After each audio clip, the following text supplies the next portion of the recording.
السلام علیکم ورحمۃ اللہ وبرکاتہ۔ مدرسہ دارالقرآن عز آفس گوالیر، جہاں ایک عظیم اور شہر گوالیر کا ایک پرانا مدرسہ چلتا ہے، اس میں طلبہ عزیز کی آخری نشست منعقد ہوئی۔ اس کے بعد ان کی چھٹیاں ہو رہی ہیں، ابھی ان کے اگزام ہوئے۔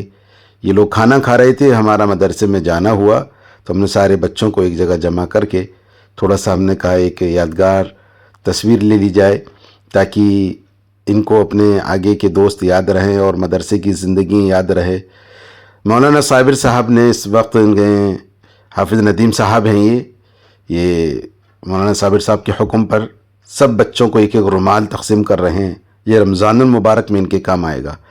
حافظ ندیم صاحب ان بچوں کے استاد ہیں، ان کو پڑھاتے ہیں۔ مولانا صابر صاحب بھی، مولانا ذاکر صاحب بھی اس مدرسے میں بچوں کی دیکھ ریکھ، بچوں کے انتظامات، بچوں کو پڑھانا، ان کی اصلاح کرنا، ان کی تربیت کرنا، یہ بخوبی خوب انجام دیتے ہیں۔ حافظ ندیم صاحب سارے بچوں کو رومال تقسیم کر رہے ہیں، تو اسی انداز پر بچوں نے بہت محنت کی۔ اب ان کو یہ پل گھر پہنچ کر بہت یاد آئیں گے۔ اسی میں ہم نے الوداعی ترانہ بھی آگے ڈالا ہے تاکہ اس کو سنیں اور آپ ان کے ایک ایک پلوں کو دیکھیں اور سمجھ سکیں۔ میں مولانا صابر صاحب، مولانا ذاکر صاحب، مفتی اسحاق صاحب دامت برکاتہم العالیہ اور حافظ ندیم صاحب کا شکریہ ادا کرتا ہوں، جنہوں نے بچوں پر اتنی محنت کی، ان کو نماز، قرآن اور کئی بچے جو حفظ کر رہے ہیں، تمام مدرسوں کے اندر بچوں پر جتنے بھی مدارس والے ہوتے ہیں بچوں پر محنتیں کرتے ہیں، اور یہ آخر سال کا نتیجہ ہے کہ بچوں کو اس طرح سے بنا کر یہاں سے بھیج رہے ہیں۔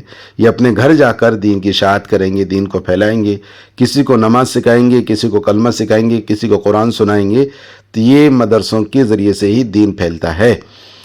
تو ان مدرسوں کو جتنا زیادہ سے زیادہ تعاون ہو سکے ان کا کرنا چاہیے، اور بھرپور مدرسوں کا ساتھ دینا چاہیے، ان کی مخالفت نہیں کرنا چاہیے۔ خوش قسمت ہیں وہ لوگ جن کے علاقوں میں، جن کی بستیوں میں، جن کے شہروں میں مدرسے ہیں۔